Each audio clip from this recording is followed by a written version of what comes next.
Good evening, nerds. What's up? It's Fenna, and it's time for a replay cast. I'm going to be doing a lot more replay casting again, I think. At least going to give it a try and see how it goes. The only problem is it's kind of hard to get replays. So my idea right now is to get replays from top players in Legacy of the Void and cover some Legacy of the Void games, because I don't think they're being covered too often right now. At least the top players at the top of the ladder in Legacy of the Void. So first off, this week we're going to be covering ViBE. I'm going to get a couple of replays from him. Hopefully some really good games. And yeah, ViBE has been playing Legacy of the Void a hell of a lot. Probably one of the most out of all the people playing Legacy of the Void right now. And then over here we've got a well-known guy, SuperNova, who I do believe is still on Root Gaming. ViBE previously of Root Gaming actually, but left to pursue his own path, and now is streaming every day and in general just trashing up the ladder. I think he's trying to make some kind of comeback for Legacy of the Void. I might be wrong on that, but either way he is playing a hell of a lot, so he's gonna get damn good at the game, and he already is damn good at the game. I think he's within the top 16 in the Legacy of the Void GM ladder, and he's got some of the most innovative styles that I've seen so far in Legacy of the Void for Zerg. And most people who play Legacy of the Void as Zerg copy him, so he's a great guy to learn from. If you love Legacy of the Void, you can check out his stream as well.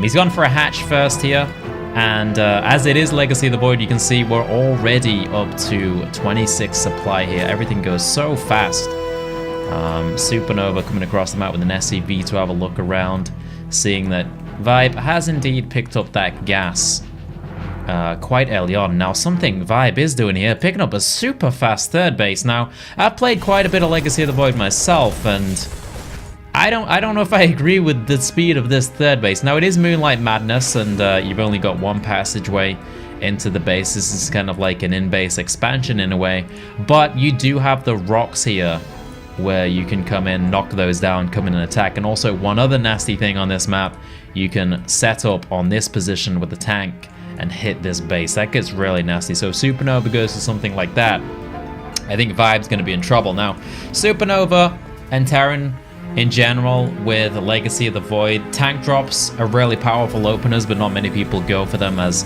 it does take a lot of APM and control to pull them off well, and it can really cut into your macro if you're not the highest level of player. Like, it takes a lot of effort to do the damage you need with those tank drops, control them properly, not lose them, and then focus back at home, get everything building up properly, and control everything well. Now, another strong opener that a Terran player has been going for in Legacy of the Void, and a lot of people might know this if you've been playing Legacy of the Void, and especially as a Zerg player, you've probably been crying about it a bit, is the Hellbat Liberator opener. Now, I know that SuperNova does like that, and we'll see if he does go for it here. It's kind of looking like it. He's got, oh no, he's actually going for the tank drops. He has the tank on the way here, and the Medivac as well, so he will be going for that tank drop. And like I said, man, it is brutal on this cliff right here. And with ViBE taking such a fast third base, I don't know exactly how he's going to deal with this. Now, he is going for the Roach Warren, and remember, this is Legacy of the Void. He has access to Ravagers. Maybe with Ravagers and Vision up here, he can shoot them down with a Flaming Bile or something like that, but he might not be able to do that. He's actually producing a bunch of Zerglings instead of using that Roach Warren to get Roaches. He hasn't seen too much either. Tank is coming across the map right now in this Medivac. Wait, that's not a tank in there, is it? No. Man, I don't even know how to look at the thingy on this overlay, but if it was a tank, it would be stuck to the bottom of the Medivac, I'm pretty sure, instead of being hidden like that. That's how it works, right? I'm pretty damn sure that's how it works. I'm just wondering what that big thing in there is. Oh, it is a tank. Oh, no, it's when they're in siege mode. Then they stick to the bottom of the Medivac. Here we go. The tank is coming in. There's a bunker coming up as well. It looks like the Queens are having to go at it. He has picked off quite a bit so far, but the tank is doing damage to that Queen on the right. She does manage to escape. Now going to blast at the other Queens right there. SCV gets taken down, stopping that bunker.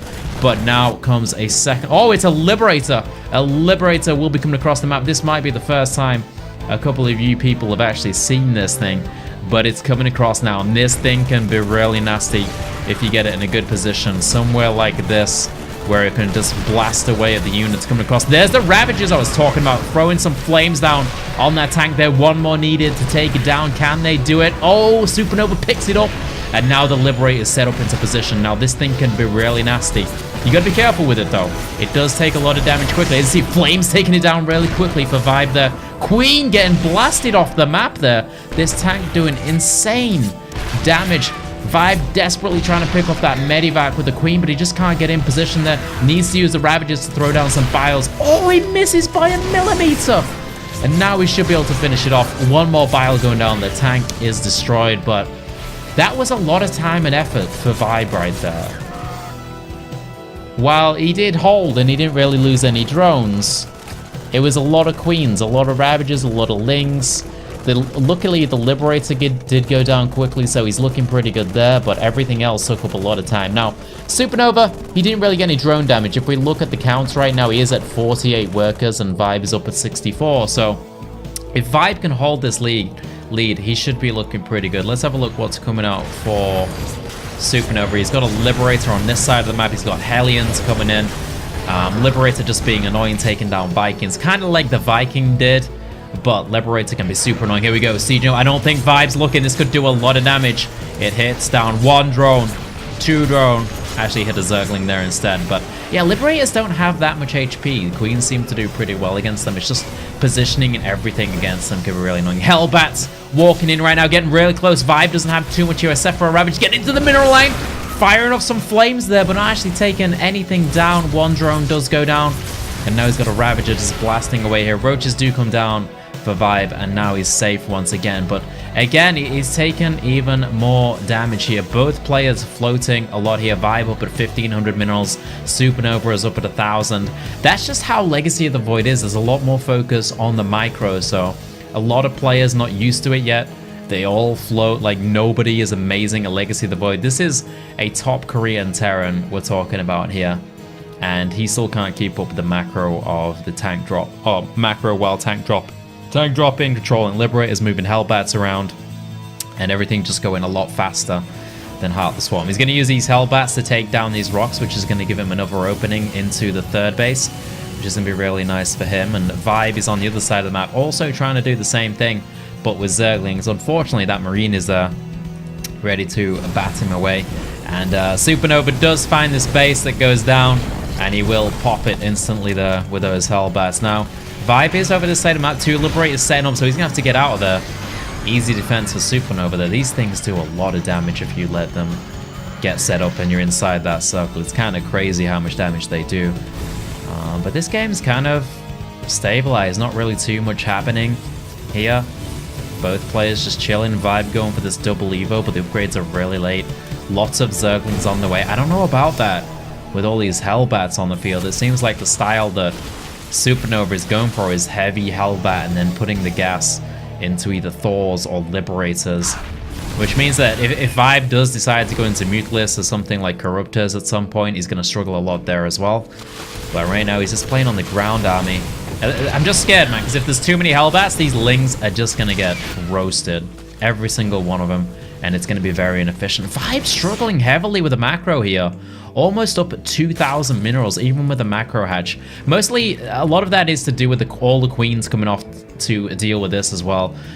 He lost a lot of the Queens. He couldn't inject at the time. And he go, oh god, this is a nasty push coming from SuperNova. 155 supply. Liberators all over the place. There's circles going down. Tanks behind them as well. And he's just going to push straight. I don't know how ViBE's going to deal with this. Ravagers. On the way, he's going for Bailing. Oh, circles everywhere. What's he going to do? 4 circles. Does get a couple of Ravager shots on one of those Liberators, but he's just pushing forward so quickly.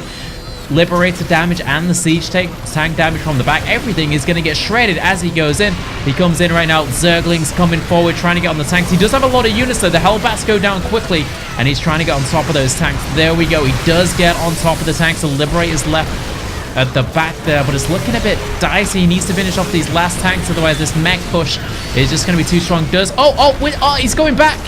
Why is he going back? He could have finished off that tank. Finished off that tank would have been huge. But now the Liberator circles are all set up, and without Ravagers, and there we go, he is getting Ravagers now. He basically needs Ravagers to deal with them right now, because I don't think he has a Spire.